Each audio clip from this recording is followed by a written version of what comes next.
that yes, this is an item on our agenda. Under board discussion items, letter C, we will have a status update about COVID mitigation strategies that was approved by the board last month. So we will hear more about that during that time as well. With that being said, when you come up to speak, would you please, you can stand at the podium if you like, or stand in the center. We ask you to please state your name and speak clearly so we can hear. Those of us online can't hear. Crumb to please come up and speak. Sally, I will do my best to give you a 1 minute. Okay. And yeah, when you're ready. I probably won't take that long. My name's Sally Crum. I have 2 students at Amazonia Elementary and 1 student at the Savannah Middle School. While the COVID-19 crisis rages on, the science against and in support of wearing masks accumulates daily. On the one side, people argue the masks save lives and stop the spread of the virus. The other side contends that wearing masks is complicated and suggests masks are ineffective or may be harmful. Recently, another angle has emerged asserting that regardless of whether masks work or not, government shouldn't mandate people to wear them, especially by children when the risk of contracting, spreading, and exhibiting symptoms could be low. At one point earlier in 2021, the Journal of American Medical Association published a research letter suggesting high levels of carbon dioxide detected in children wearing masks. The study included 45 children ages 6 to 17, and it did suggest there were higher CO2 levels when they were wearing their masks. However, there's other medical studies that have said, well, the way they were measuring the CO2 is not valid. And I think basically that's what we see a lot in the current research is, well, masks are bad, masks are good. I don't know about you guys, but it's kind of annoying to me for everyone to keep going back and forth.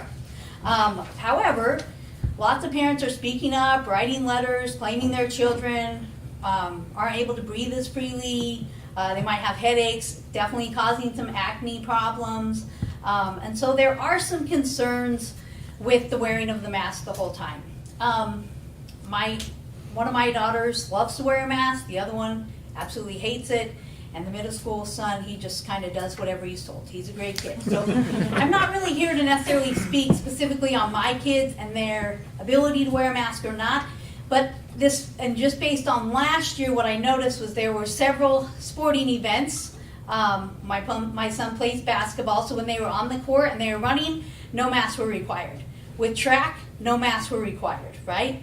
However, at that time, my first grader and my fourth grader were required to wear masks during PE and at recess. So I would just ask the board to consider that. I understand masks are beneficial in stopping the spread of COVID-19, but I don't think that it's very fair if the elementary kids are not allowed to wear, or are forced to wear masks, or not forced, but the rule is to wear a mask when their heart rates are probably just as accelerated as the track runners, the basketball players, the football players, yet the elementary kids are still being required to wear masks during recess and PE, and I would definitely ask for that to be considered to not be something that's required this year. If the athletes don't have to wear a mask when they're performing, I don't think the elementary kids should have to wear a mask during their recess when they're running as well. Thank you. Thank you.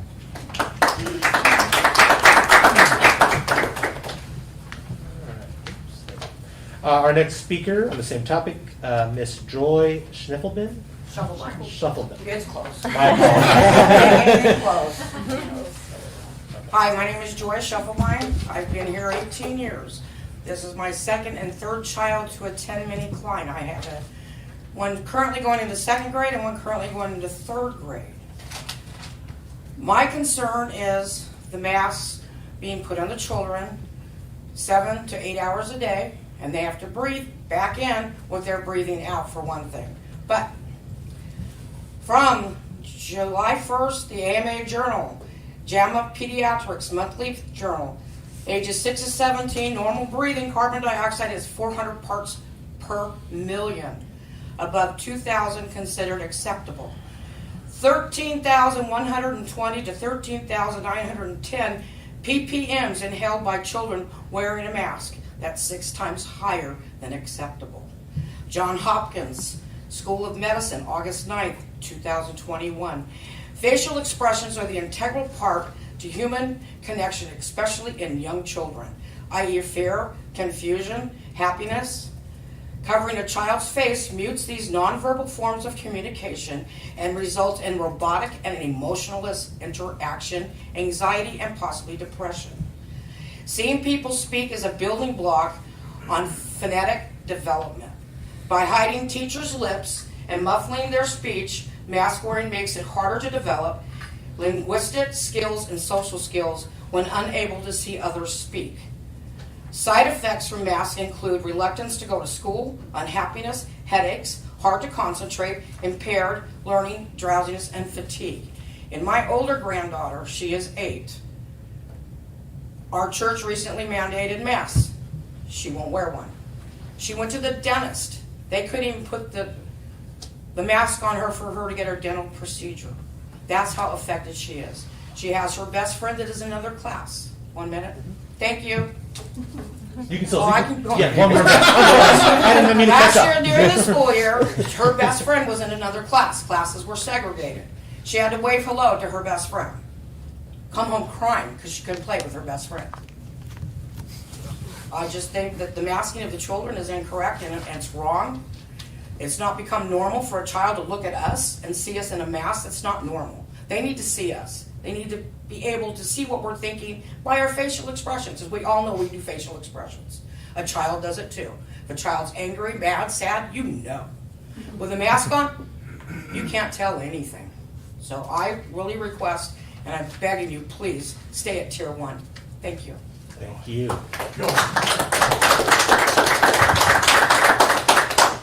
Our next speaker tonight is Mr. Tyler Houseman.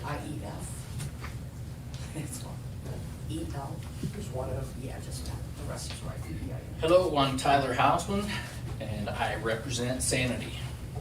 Thank you for this time. We know that children are not particularly targeted by COVID-19. It's more likely for a child to be struck by lightning than to die by COVID. The irrational fear is understandable. COVID is the lead and sometimes only story on the news. Trying to find good, consistent advice is nearly impossible, whether it's coming from the CDC, the WHO, our governor, or the Andrew County Health Department.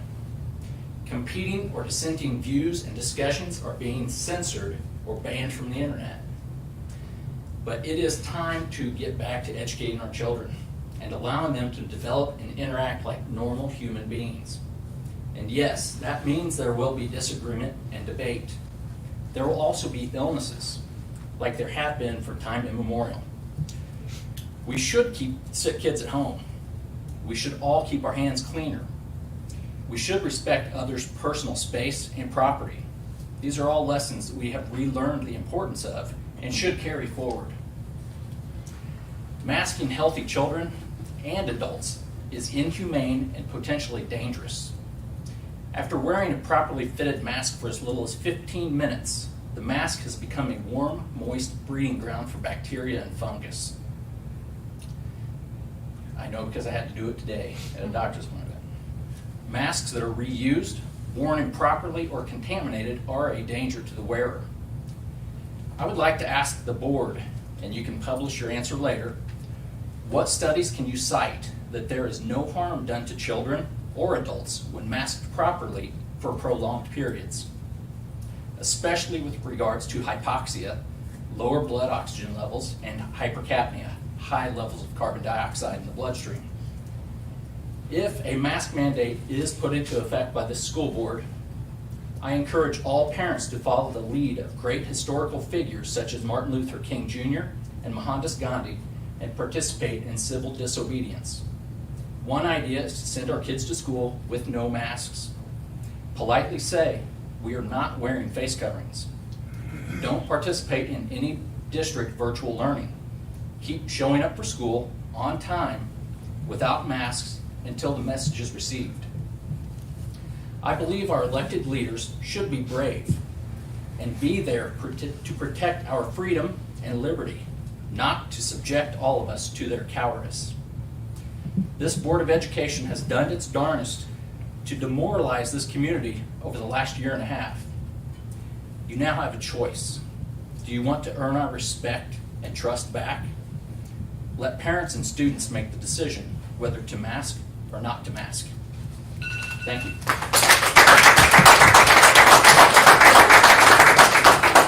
Our last speaker this evening is Mr. Chad Clark. Yeah, I think it's been said. Thank you. Thank you, Chad. All right. All righty, thank you very much. We'll now continue on with our regular board meeting.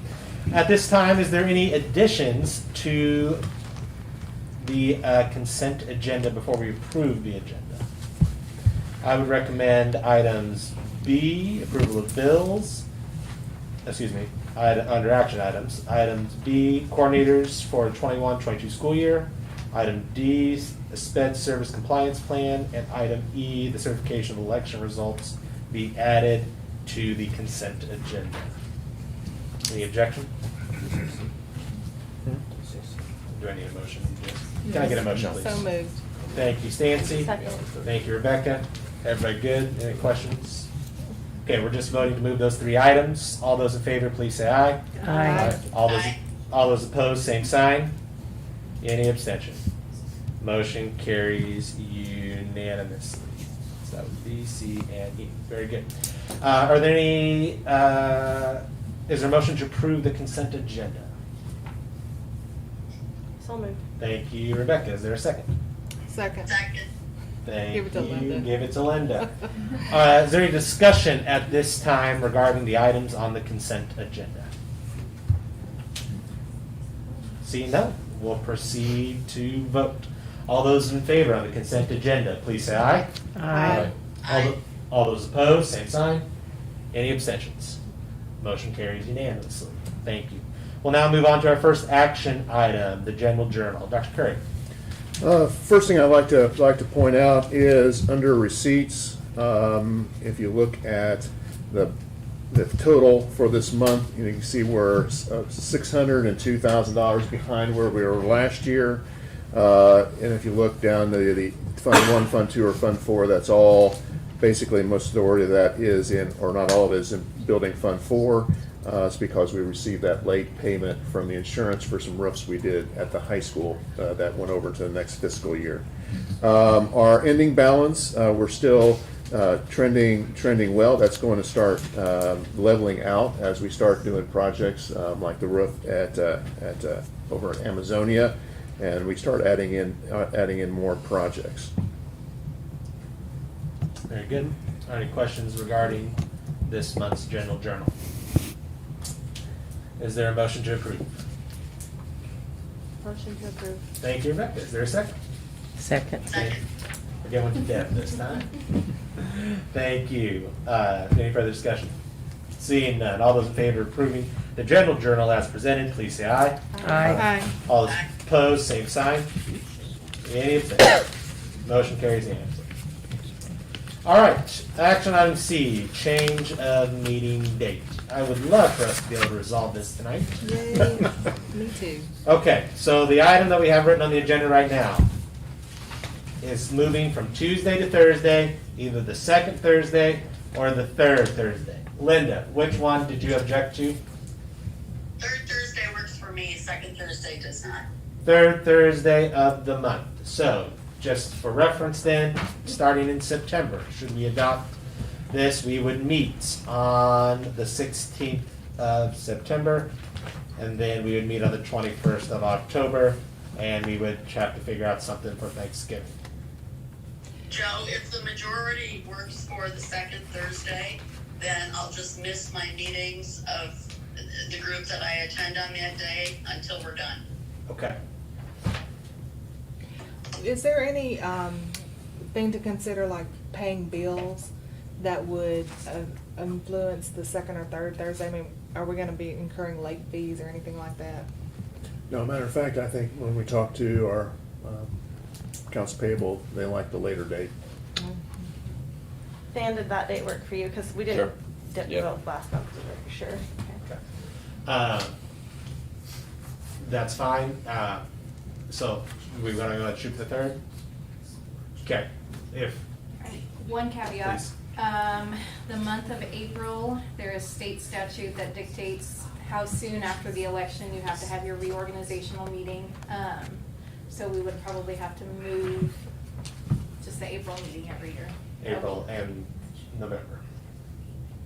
Because that's. Yes, Yeah, thank you. What about December? Does that run into? Run that into Christmas. No. No, okay. It'd be right before we. No, it's the 16th. You can always do the organizational meeting We can always do that separate. by too if we itself, needed to. yeah. Mhm. Oh, okay. Yep, if we needed to do that as a separate meeting, we could do That, that too. that actually might be even. Instead of a more work effective. session, we can do that. Instead of a Yeah. regular board This business sounds like a meeting. better Mhm. plan. Okay, so, is there a motion on the table? Motion for the third Thursday, the meeting to be changed to Thursday At 7 p.m. at 7 p.m. Very good. Is there a second? Second. Thank you. Is there any further discussion? Seeing none, let's proceed. Vote. All those in favor, please say aye. I, All those opposed, same sign. Any abstention? Motion carries unanimously. I would like to, are we able to resolve November now, so we can just go ahead and put that on the schedule? Be fabulous.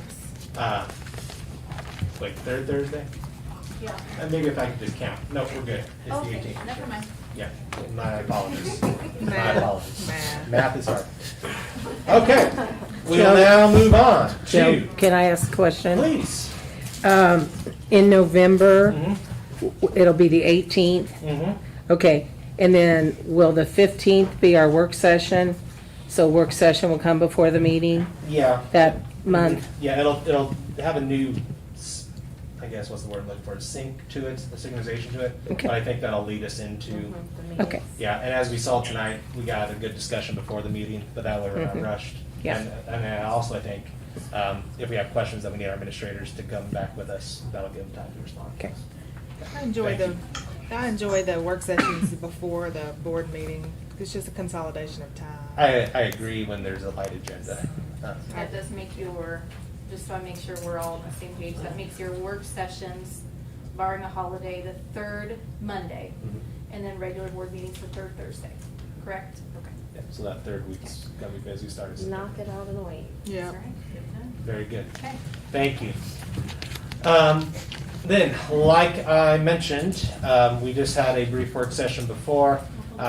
We need to vote. Oh, apologize, I'm stepping ahead. F. Yes, thank you.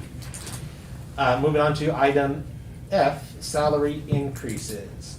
As we all know, the community approved a 10-cent levy designated solely for the purpose of recruiting and supporting our teachers and support staff. Dr. Curry, would you like to explain what will happen next? Yes, I'd like to recommend adding $900 to our base teacher salary, and then 1% to our classified salary. That is an exclusion of all admin. So, and that's in addition to what we added at the beginning of this budget year, which was 17 to the base and 600 to the master. So it'd be that plus the 900, and plus the 6% that we added to the classified, and the 11 we added to the kitchen staff. And then to clarify, when will our staff start seeing this in their pay stubs? They will start seeing it, if they're a 12-month employee, they'll start seeing it almost immediately. If they're a regular, like a teacher schedule, like our paras and what have you, they'll see that on their first paycheck of this fiscal year, of this school year. So that is August, Yeah, September, August 25th. August 25th. I'd just like to reiterate, I'm extremely humbled by our community support of our students, of our For teachers. sure. And I think this will go a long way to recruiting and retaining them. And it's a big step in one of my goals and one of our board's goals as well. And I do want to point out that the total cost for us on that is $221,000, and the revenue from the 10 cents is about 202 or 205,000 if we get 100% collection, but we usually don't get that. So we're putting a little more in there than what was even the 10 cents. So. And I don't think we need to reiterate the need for these positions and this salary. Yeah, I'm excited. I think this is great for our teachers. For sure. All right. Is there a motion to approve the recommendation? I would make a motion to approve the recommendation. Thank you, I Deb. second it. Thank you, Deb. Any further discussion? Seeing none, we'll proceed to vote. All those in favor, please say aye. Aye. All those opposed? Any abstention? Motion carries unanimously. May we?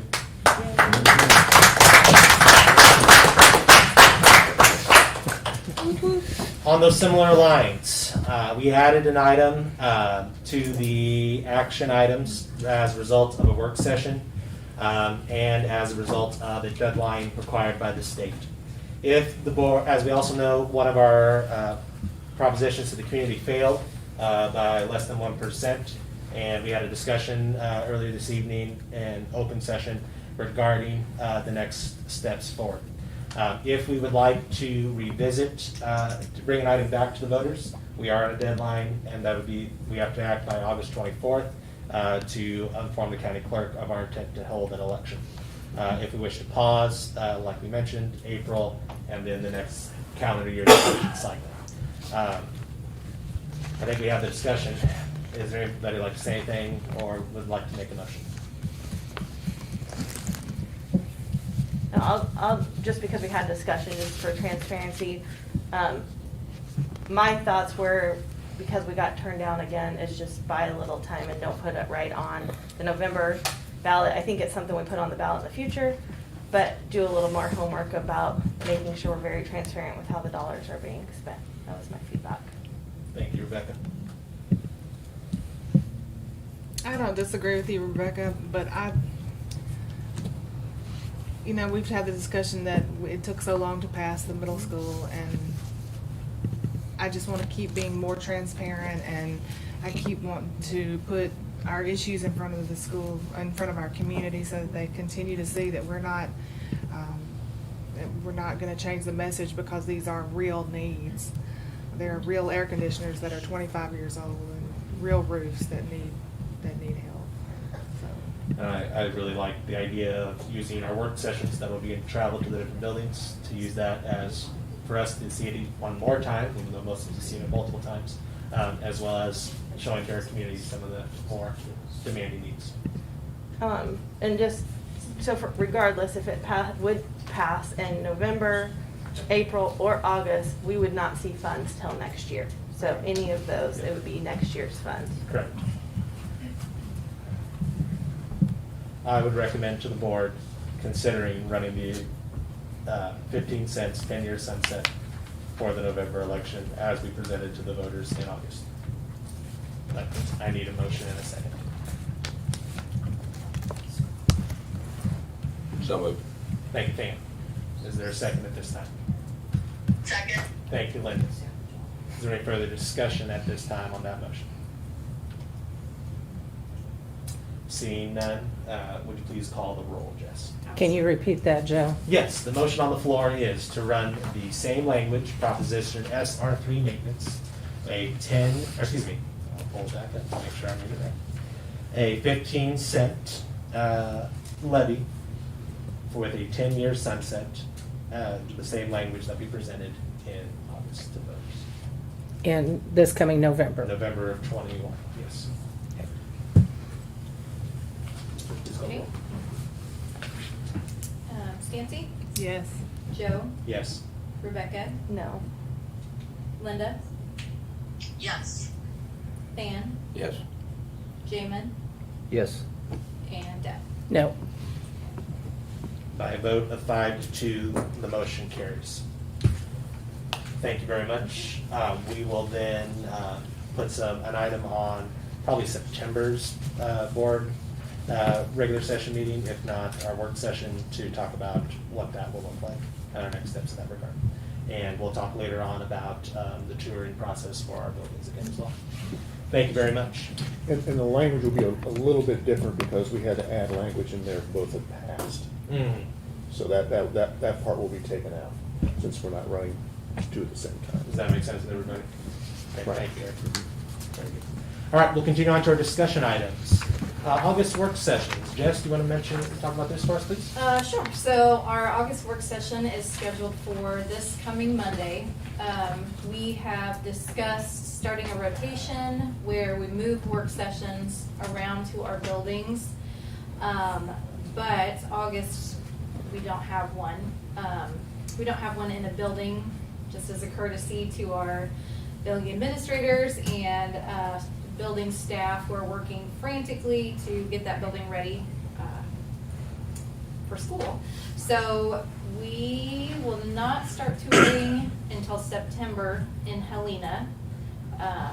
But as long as you guys still want to have one, we will have an August work session here at the district office on the 16th.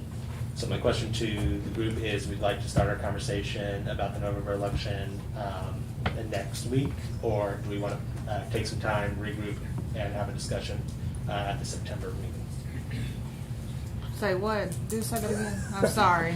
Do you want to meet here in August, or wait and meet in September? So you were saying, do we If we want nothing else is not on to the have a agenda right now meeting? for the August work session. I don't like waiting. I think that if we wait, it just puts it off one more month, and that's 30 days of work we did not accomplish. Okay. But we need to be very organized about how we come about, how we present information and. Very good.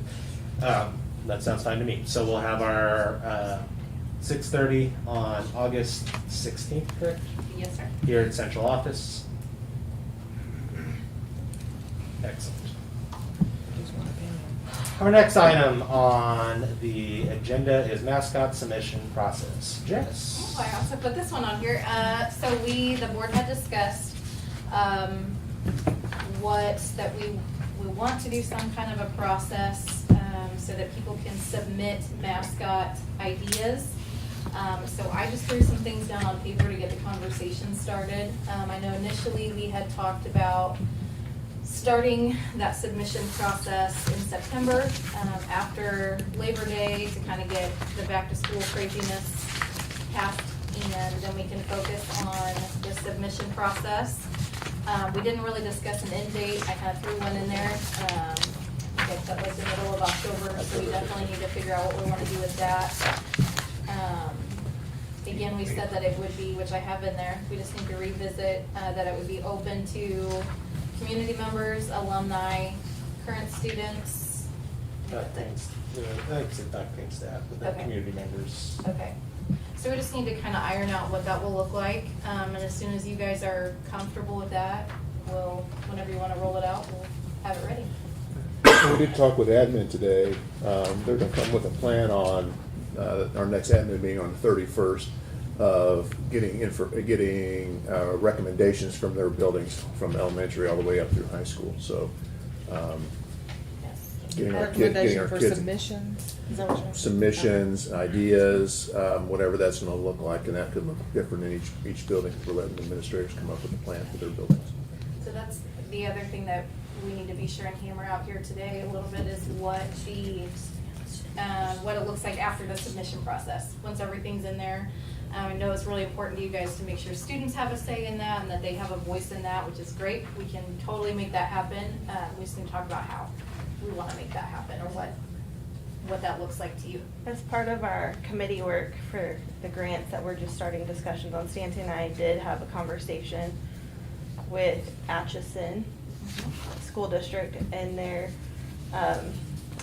school board president and the superintendent, and they've been on a journey for some time. And their feedback after they narrowed it into a couple top designs, and they sent it out for vote from multiple areas, which was kind of nice. So they got input from a lot of different areas. It was a community vote, wasn't it? They had community, I think the vote. schools, they had like 4 groups, I believe she said, and then it ultimately came back down to the board to approve which final one, but it was like the top so many went out, and then they got that feedback, so they at least knew where everybody was at on things, so. We can absolutely do whatever you guys want to do. Do you wanna iron this out at the A meeting work on Monday? session. At the work session? Does that sound like good with everybody? Yeah. Yep, I was gonna say that. Yeah, the two things that I was gonna make clear, we'd like, in our discussions, I'd like us to start the week before Labor Day, that way school's settled in and we can get it going.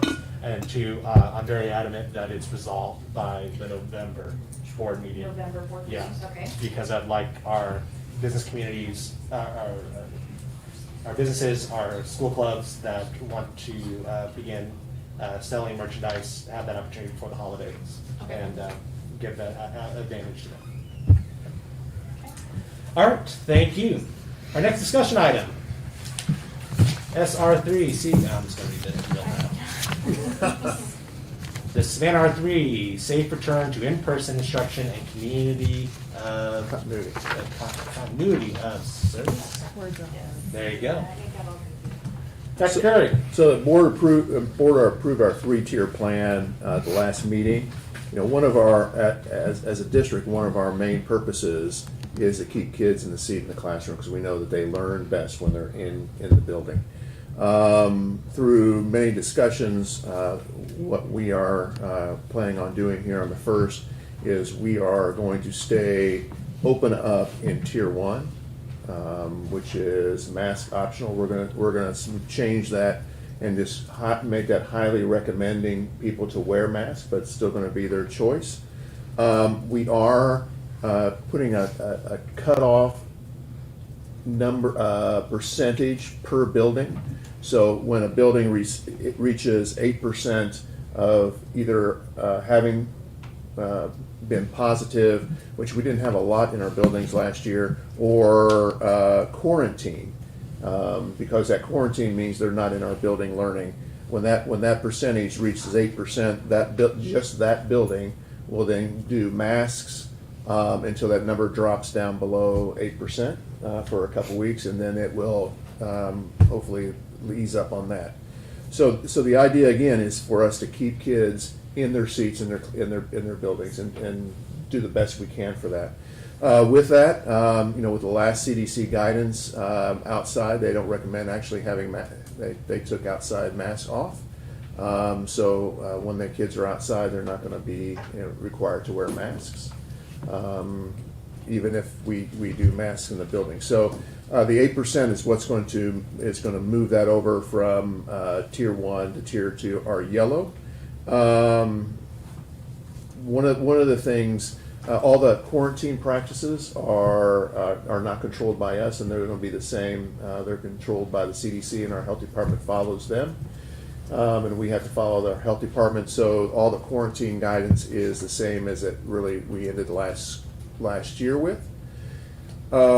So except for we have, as you know, we have the vaccine now, and those who are vaccinated just have to symptom watch if they're vaccinated, and my understanding is they're supposed to wear a mask during their 10 days of symptom watching. So hopefully we can stay in Tier 1. We were very, one of the things that helped guide this staying in Tier 1 is we did summer school, mask optional, and we were very successful during our summer school. We have been running activities all summer long, and we have been very successful.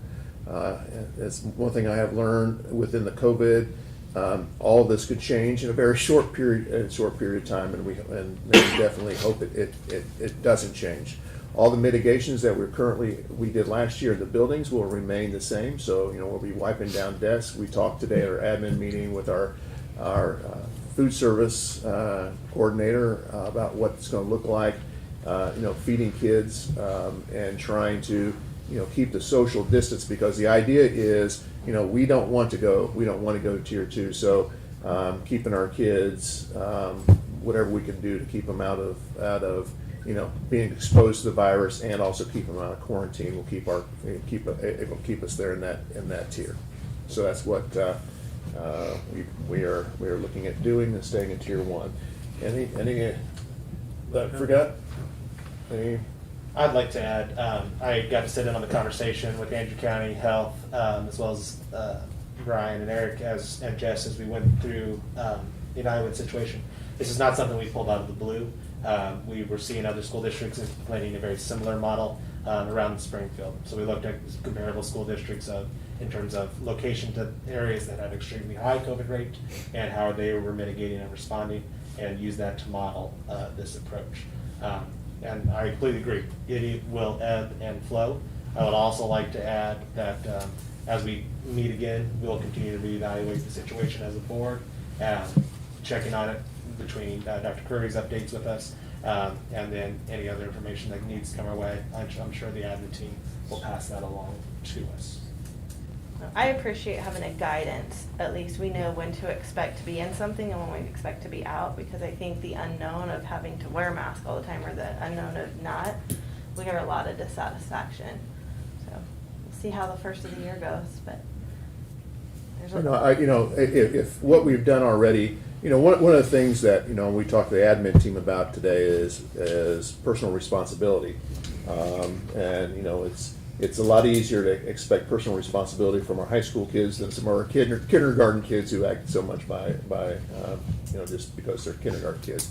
But also the adults in our classes. And I had seen throughout our progression last year, as we got unfortunately used to trying to do the best we can keeping our kids in the classroom, that our staff and our kids really adapted to coming up with ways to not become quarantined or getting passing around the virus in the building. So, I am definitely very optimistic that we're going to be able to do this.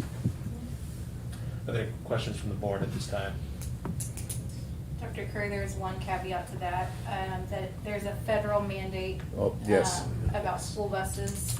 Everybody has to wear a mask, correct? Yes, and that is, the information we got from DESE is no LEAs and something else cannot move from that at all. So students on buses, on our transportation, have to wear masks.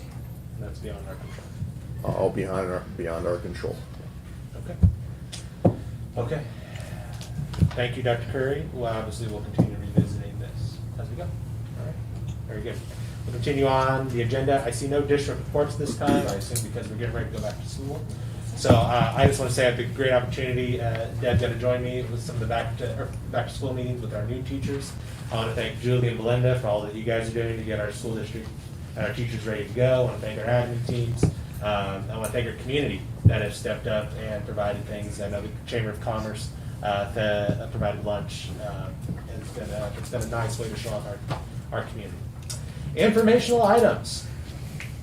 A district welcome and convocation will be August 16th, 7:30. It has been moved to the high school. The board will provide breakfast like we did the last go around. So if you're able to, I know it's a work day, to come help, we would greatly appreciate it. The first day of school is August 23rd. Mark your calendars, get excited. Please, everybody at home, watch out for school buses as they are already running their routes. And then on the 23rd, the kids will be getting on. Please slow down, drive like your kids live here. And MSBA annual conference is November 5th, 6th, and 7th in Kansas City. If you cannot attend, you need to let Jess know because you are registered. Stancy wants us to try to win an award, the governance award, and we're like halfway there already. So if we show up, that gets us another big step that way. So I think it'll be a good opportunity, and it is in Kansas City.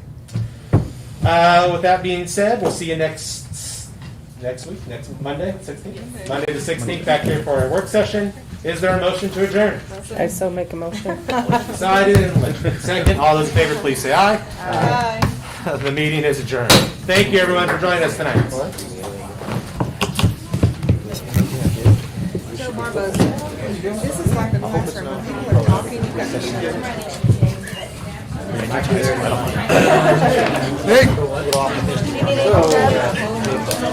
This figure I want to use to Yep, that's the same one as down here. Yep, that's it.